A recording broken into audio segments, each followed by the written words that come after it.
Viewer discretion advised. He was always searching for something that wasn't really him. Scott Weiland was a rock and roll icon and a walking disaster at the same time. Scott Weiland lost another round in his struggle with drugs this week. He fronted Stone Temple Pilots and Velvet Revolver, sold over 50 million albums, and still managed to get kicked out of both bands as his addiction turned his life into a tabloid circus. We had our hands full with Scott. You know, we'd book these tours and there'd be hundreds of thousands of tickets sold and he wouldn't show up. This is the story of Scott Weiland.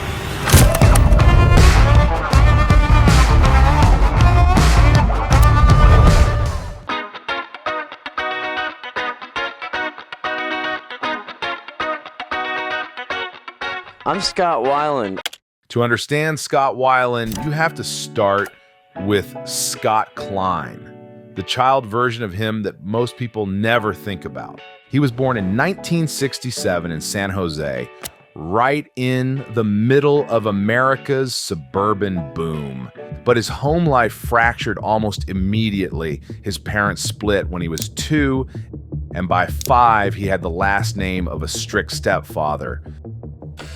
After that, Scott's life settled into a pattern that's tough for any child to absorb. He moved back and forth between his mother and stepfather and his biological father between California and Ohio. And this is important because instability at that age changes the way a kid learns to navigate the world. Scott ended up being shaped by 2 contrasting father figures.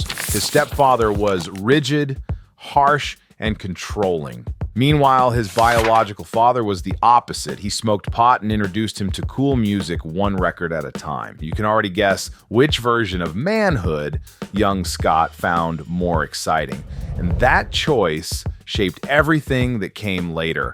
First two albums I was ever given as a child were the Captain and Tennille, the Love Will Keep Us Together album, and the Captain Fantastic album. I was 5 years old. Like many artists from his generation, there was one band that set everything in motion. The Beatles. Their music opened a door in Scott's mind, showing him what a life in music could look like. Beatlemania. I was about 12 years old. It was in Blossom Hill in Cleveland, Ohio. It had a big effect on me. The Beatles have always had a big effect on me. And then in elementary school, he realized he genuinely loved singing. It wasn't forced, and it didn't feel like schoolwork. It felt right. And that early discovery became one of the first anchors in his life. Actually, in elementary school, I was even sang in choir, and I sang in the Christmas concert for the school and for parents. I sang the solo. Tannenbaum, yeah, that's exactly it. Yeah, that was actually in 1st grade, but I really enjoyed it. You know, got to sing a lot of different stuff, a lot of stuff that was in Italian, a lot of stuff that was in Latin and in German. So, while the other kids were busy talking about one day becoming an astronaut, Scott was locked onto one thing. He wanted to be a rock star. I mean, everyone wanted to be an astronaut. Space shuttle mission, and it is clear. And I guess in a sense, like being a musician is kind of close to being an astronaut. By 6th grade, Scott had already stepped out of a normal childhood. His mother was dealing with alcoholism, and he would steal her beers. And at age 12, something deeply traumatic occurred. He was abused by a high school senior. And the event was so overwhelming that his mind shut it out completely. He wouldn't remember it until decades later when he was older and in rehab and the horrific memories resurfaced. What he did vividly remember and carry with him was another traumatic event that happened when he was 16. On a regular school day, some cops randomly showed up, pulled him from class, and took him straight to a psychiatric hospital. And from there, he wouldn't return home for 3 months.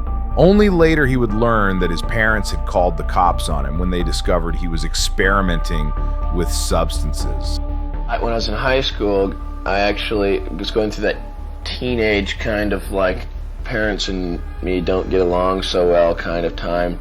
Sure, I'd experiment with I experimented with drugs, and I drank beer and whatever, like just like everybody else does. But anyway, so I get sent away to a mental hospital called Brea Mental Hospital for like kids that are all fucked up thing. And I was there for 3 months. That moment left him with a lasting distrust toward rules and the people who enforced them. The one thing that made him feel safe was music. Music made him feel understood in a way no one else around him could. I actually went to high school in Orange County in Southern California, and I really didn't fit in too well with the crowd that was like the popular soch kind of like crowd, really, the football players, that like walk into a party. So I always loved music ever since I was like in elementary school. He got hooked on the Sex Pistols and Queen, a punk band and a glam rock band, a contrast that lit him up and shaped the kind of performer he wanted to be. I was also at that time into a different kind of music. Everybody at that time seemed to be into like Prince and Michael Jackson and cheesy people like Billy Idol and that, and I was more into punk rock music at that time. And at my school in Huntington Beach, people that were into punk rock, like for the soch crowd thing, were like, oh, those guys are losers. Those guys are losers. By his teens, he was already fronting his own punky post-pop band and playing in Orange County dive bars. So I kind of started with some friends of mine, a band, played at that kind of thing for a while in my garage, pissed off all the neighbors. Music was the pressure valve that kept him from blowing apart. He poured everything into it because it was the only thing that made his messed up world feel even slightly manageable. It's almost like letting demons out of the closet in a way. It's like anything, when you have something that's on your mind that is like bothering you, sometimes to be able to like talk to somebody about it, talk about it or whatever, it kind of feels like you're cleansed, and you feel better, better about it. In 1987, destiny came knocking in the form of a bass player at a Black Flag concert. Weiland met Robert DeLeo at the gig, and the two bonded immediately. We actually met at a Black Flag concert. It turned out through the conversation, we found that we were both seeing the same girl at the same time, which was a really strange thing, and we kind of laughed about it. It wasn't any serious kind of relationship. But then we ended up saying, we really should try to put some kind of musical project together. When we first met, he was fresh out of college and very healthy and fit and like a puppy, Together with Robert's brother Dean on guitar and drummer Eric Kretz, they formed a band called Mighty Joe Young. We called ourselves Mighty Joe Young. When I was a kid, I used to drive to my great aunt's house in Evanston, Illinois.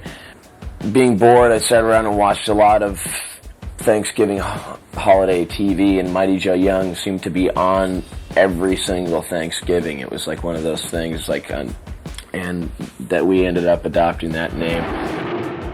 One problem, they'd unknowingly swiped the name of an actual blues singer. Forced to rebrand, the Young Rockers rechristened themselves Stone Temple Pilots. Through a little period of time trying to change the name, thinking of different names and that, and got this vision of my old first bicycle that I ever had when I was a kid. And on the bicycle, on the big banana seat, I had this big STP sticker. And I thought, well, this is a cool thing, this is a really, that's amazing, if Andy Warhol were alive, he would think that is complete, total, pop art genius. It seemed like a cool idea, and but we had to think of something to it meant. First, we were kind of partial to Shirley Temple's but we were advised that might not be taken so well, so we said, okay, well, Stone Temple Pilots seemed to fit really well because it was kind of like a contradiction, like all of us are, like everybody is. I mean, everybody basically, when you think about it, it's kind of like a contradiction. As the 1990s began, the four of them had shaped their sound into something distinct. It mixed metal-influenced guitar work, a grunge heaviness, and hooks pulled straight from classic rock, a combination that would soon make them blow up.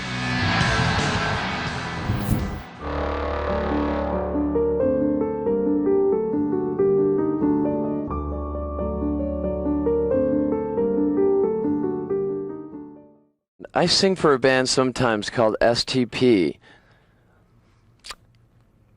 We're a rock and roll band, not necessarily alternative enough. In 1992, right in the middle of the grunge explosion, Stone Temple Pilot released their debut album, Core. The timing and sound aligned perfectly. The album climbed to number 3 on Billboard almost immediately and eventually sold 8 million copies. MTV pushed them into heavy rotation pretty much instantly. Tracks like Sex Type Thing, Creep, and Plush offered listeners an even darker, more brooding edge of the grunge movement. And this record was a lot of fun to listen to. So much variety. I loved how they fused this amazing sort of floaty, atmospheric quality with that heavier grunge quality as well. Weiland's powerful baritone and snake stage movements quickly positioned him as one of the most prominent performers in alternative rock. But not everyone was impressed. For hardcore grunge fans, Stone Temple Pilots felt like a band trying to cash in on the Seattle trend. To them, Weiland's baritone was a negative element. People kept comparing him to Eddie Vedder, and some critics went straight for the insult, calling him a knockoff rather than giving him credit for his own sound. He did choir, and he knew how to genuinely sing. Weiland wasn't clueless about the hate, but instead of shrinking himself to fit the scene, he marched on stage in drag, dresses, lipstick.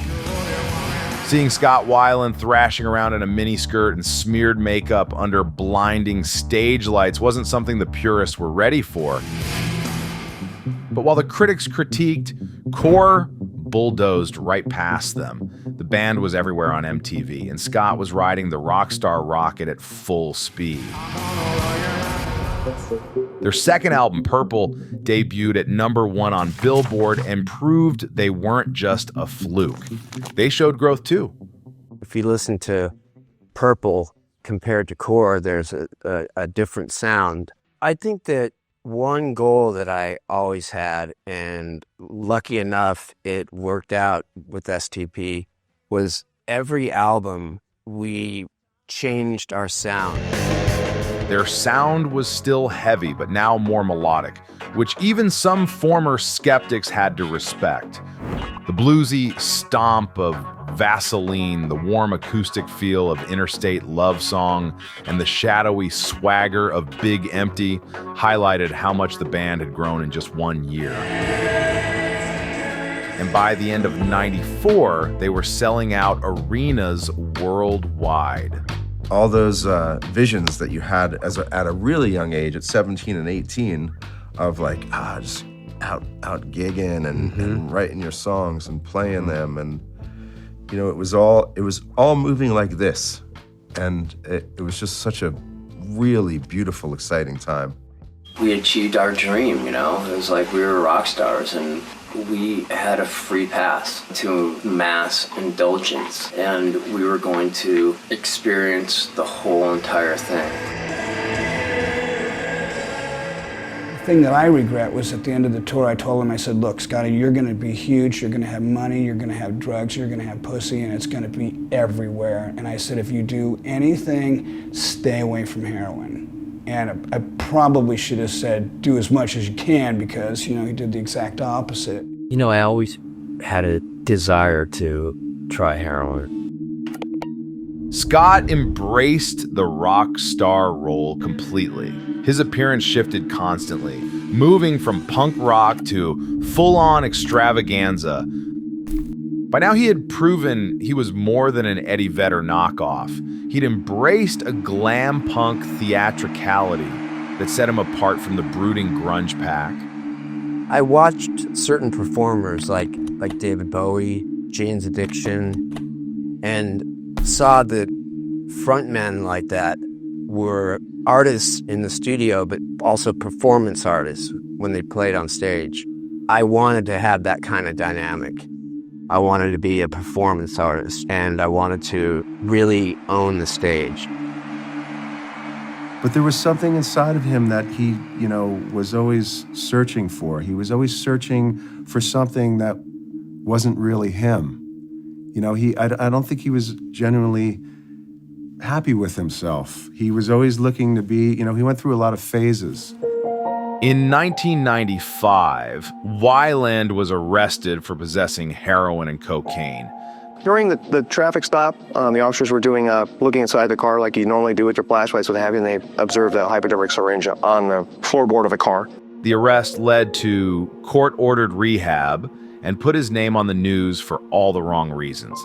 As a consequence, the band had to cancel their tour and a high-profile gig opening for Kiss. As a result, Weiland was quickly labeled as another liability in a scene struggling with substance abuse, something that began to threaten the band's success. There were times where we just were checking in on him to see if he was alive. In 1996, they released Tiny Music, a notable shift from their earlier work. This one leaned into psychedelic, Beatles-like elements and added touches of glam rock. Songs such as Big Bang Baby, Trippin' on a Hole in a Paper Heart, and Lady Picture Show were undeniable proof that the band could evolve beyond their grunge origins. However, sales were lower than the first two albums, and things only got worse when it came time to tour. Weiland's heroin use had spiraled so far out of control that he had to enter rehab again, making a proper tour impossible. Tiny Music, we only toured for 6 weeks. So there was this energy growing. I don't know if it was all resentment. There was an energy growing that wasn't allowing us to, we kind of saw where things were going.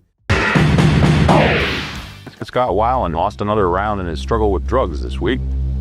We had our hands full with Scott. We'd book these tours and there'd be hundreds of thousands of tickets sold and he wouldn't show up. We're ready to go out on a tour and flights are booked and hotels are booked and lots of tickets sold and no singer. This era was a revolving door of recovery attempts and relapses. Once I became a heroin addict, all I could think of was, oh my God, your life is fucked up. But they were a pain in the ass because they freaked out every time you went into rehab. Do I have that right? Yeah, I don't know. I just, it seemed like every time I turned around, I was in the back of a cop car. At one point, his bandmates grew so frustrated that they formed a side project called Talk Show with a different singer to keep making music while Scott was away. We needed to take a little break from that environment. We needed to take a little break. And we did. We went and did Talk Show. And Weiland, for his part, responded by channeling his creative energy elsewhere too. In 1998, during one of STP's downtime periods, he released a quirky solo album titled 12 Bar Blues. I also have made my first solo album.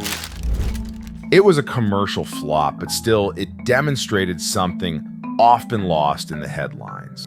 He wasn't just a troubled frontman doomed to vanish into his addiction. He was a genuine artist with real ideas and creativity to spare.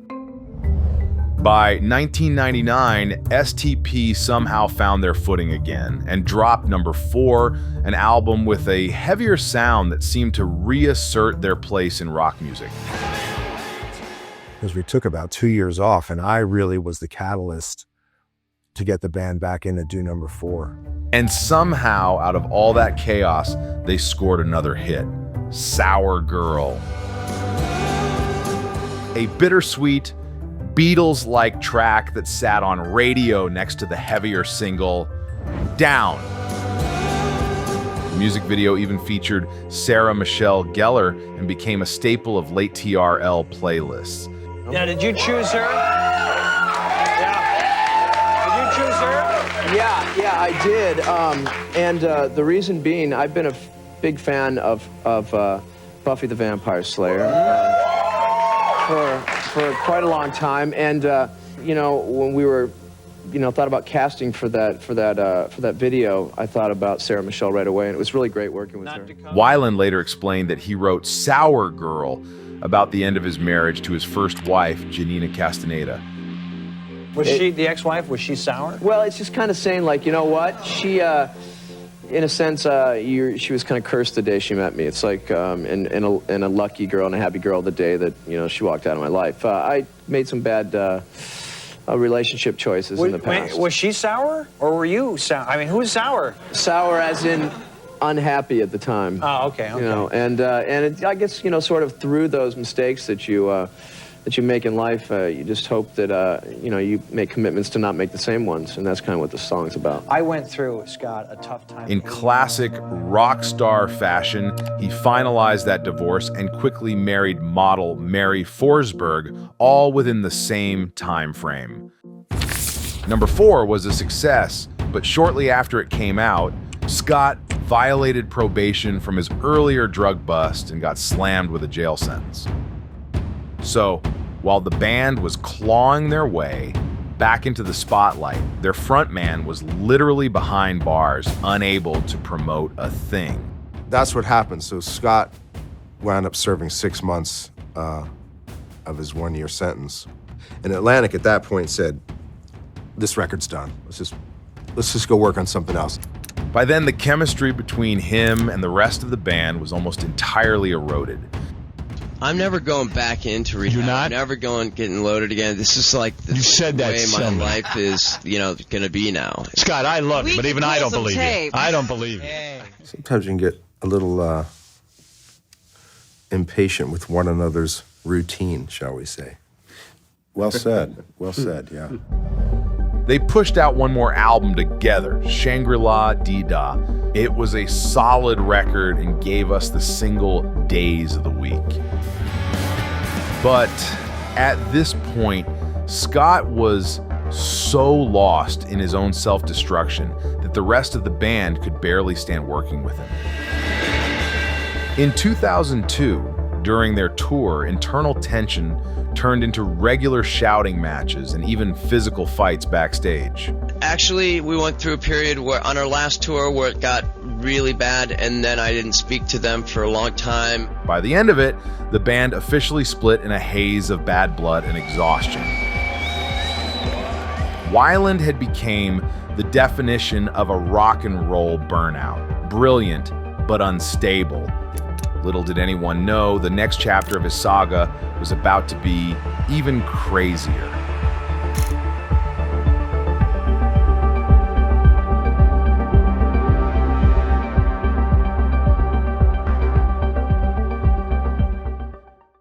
Scott Weiland's next act began in perhaps the most unlikely way possible, by joining a band full of other addicts. We're all now members of the Church of Jesus Christ as Latter-day Saints. No, We started that t-shirt. no, we're just joking. Because, Scott, you don't sound straight. Yeah. Well, you know what? That's the thing, is that's the reason why we're In able to 2003, mere months after STP's implosion, Weiland linked up with Slash, Duff McKagan, Matt Sorum, and Dave Kushner to form the rock super group Velvet Revolver. Are you blending in with this band, or are you sometimes accidentally calling them Stone Temple Pilots? No, man. We're Velvet Revolver, a rock and roll band. man. Let me get this. The band fully understood they were courting chaos by making him frontman. You know, all things considered, you know, that was something that I think we knew going into it, what we were getting into. That it was going to be a disaster? We just wanted to play. It wasn't founded on the premise that, oh, it's going to be great because we got this guy from this band and this guy from that band. We were all just so desperate to be in a band where everybody just saw eye to eye and we were doing the kind of music everybody in the band wanted to do. The band took an unusual approach. They brought him to the mountains of Washington State and placed him on a strict routine that included detox, martial arts training, and clean food. It was rehab mixed with boot camp.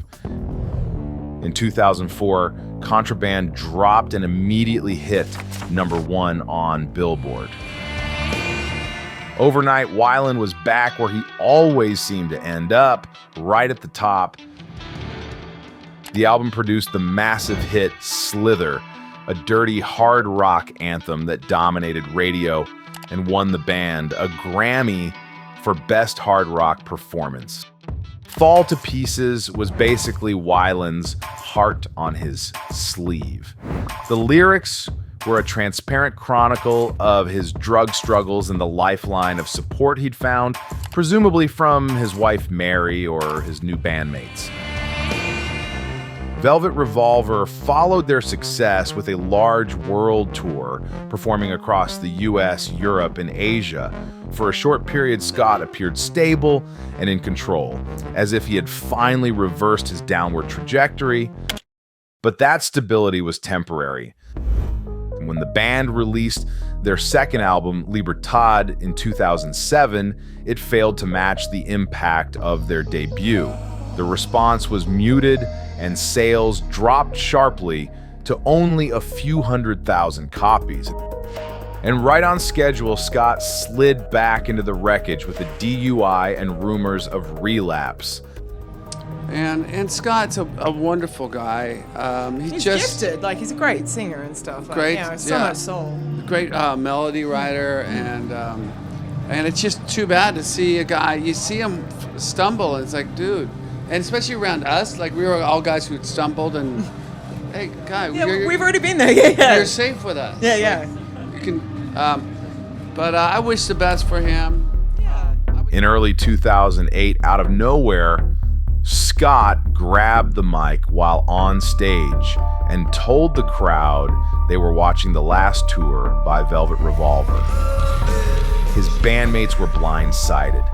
They had no idea what he was talking about, but days later, the band made it official. Scott was out.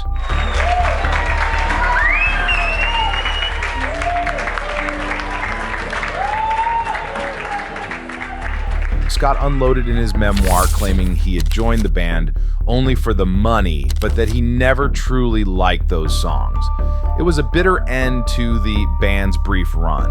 A run that had proven Scott could rise from the ashes, but also that he could burn it all down just as fast. He had killed 2 major bands in a row. For many artists, that would have marked the end of their career. Instead, he pulled off another comeback and released a second solo album titled Happy in Galoshes, which achieved modest success. And then against all odds, he also reunited with Stone Temple Pilots. I think we all love music. I mean, ultimately that's what it is. That's what it is for myself, and I'm sure the same for everyone else. I mean, you know, there's ups and downs in life in general, and there are times that like this business gets really frustrating, the music business, but it's the love of you know, writing songs and performing songs live that sort of carries you through those times when you know, other things seem to be kind of frustrating. The DeLeo brothers took him back, and the reunion tour was a success. So successful, in fact, that they went back into the recording studio, and in 2010, they released the self-titled Stone Temple Pilots record. It had some solid tunes and gave them another round of media attention. Weiland was back fronting the band that made him famous, playing big venues and seemingly in a happier place. In 2011, he even found time to release a solo digital-only covers album, interpreting songs by artists like David Bowie and Nirvana. That same year, he surprised many by releasing a Christmas album featuring traditional holiday songs sung in a classic Sinatra-inspired style. For a while, it almost felt like a redemption arc. But if you've been keeping score, you know peace never lasted long in Weiland land. By 2012, cracks began to show. Scott's behavior grew erratic again, showing up late to concerts or not quite present when he did show up. And the communication never broke down between the three of us, meaning Robert, Eric, and myself, you know. There's always been an immense amount of respect and love and honor and commitment, and it just, yeah, you know, there's only so much, man. I can go to my grave saying I gave it my all. In February 2013, Stone Temple Pilots announced that Scott had been kicked out of the band. I think Robert and Eric and I exhausted ourselves just trying to help him and just be a friend. He wanted no part of that. The situation quickly escalated into legal disputes and public tension over the band's name and future. The DeLeo brothers retained ownership of the band and went on without him, first bringing in Chester Bennington and later Jeff Gutt as the band's vocalist.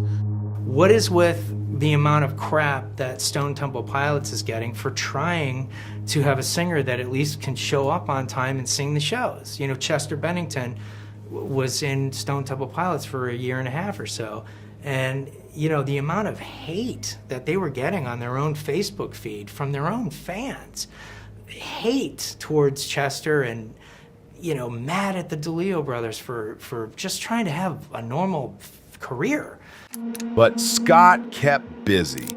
2013 was also the year that he married his third wife and then assembled a backing band called the Wildabouts and went back touring. You know, Tom Petty, it was Tom Petty and the Heartbreakers. The Heartbreakers were a band that were his band. You know, they were his mates, and they played like a band, same members. They didn't have changing members and everything.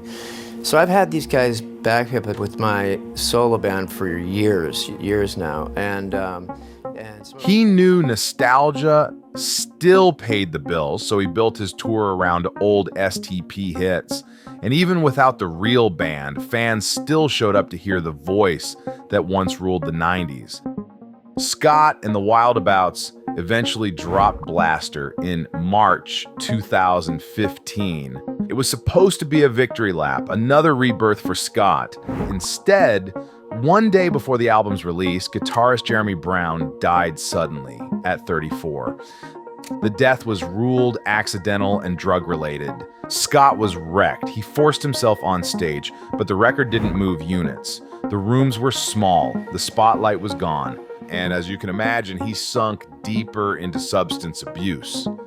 We fought only about his abuse of alcohol because it transformed him into a different person. And I had caught him a couple times with cocaine and massive fights about that. And then he swore to me he wasn't going to do it anymore. If this were a movie, you would feel the crash coming, and you'd be right. It was very evident where Scott was going.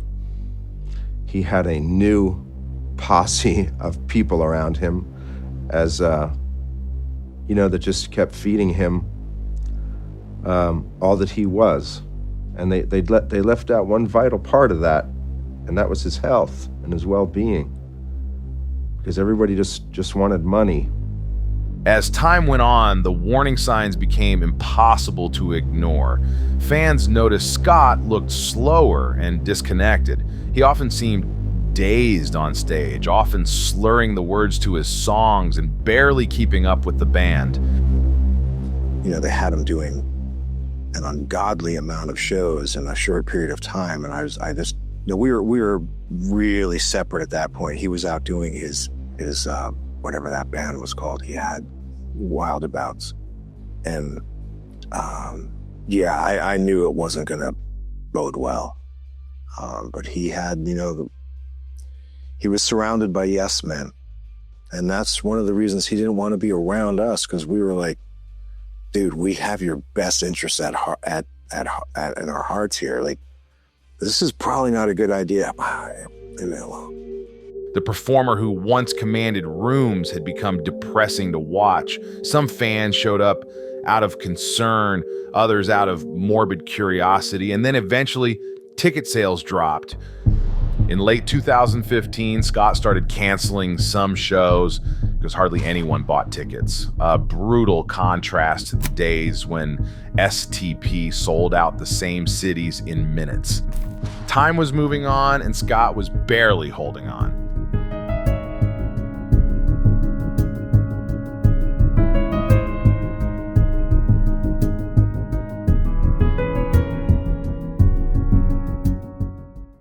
Scott Weiland, one of rock's most distinctive voices, has died. On December 3rd, 2015, the story reached its end. Scott Weiland was on tour in the Midwest, riding in his tour bus toward a show in Bloomington, Minnesota. When he failed to appear for sound check that evening, a crew member went to check on him and found him dead in his bunk on the tour bus.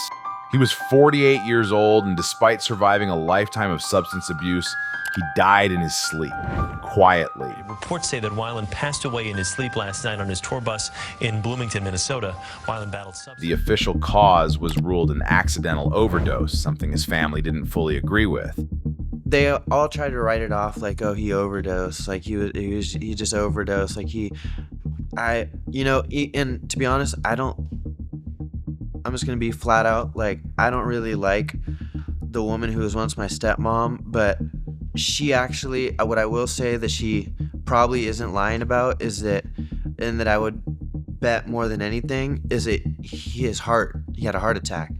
And because all the years of like abusing his body, right, it catches up, and eventually it's like, there's only so much your body can take, he was about to be 50, and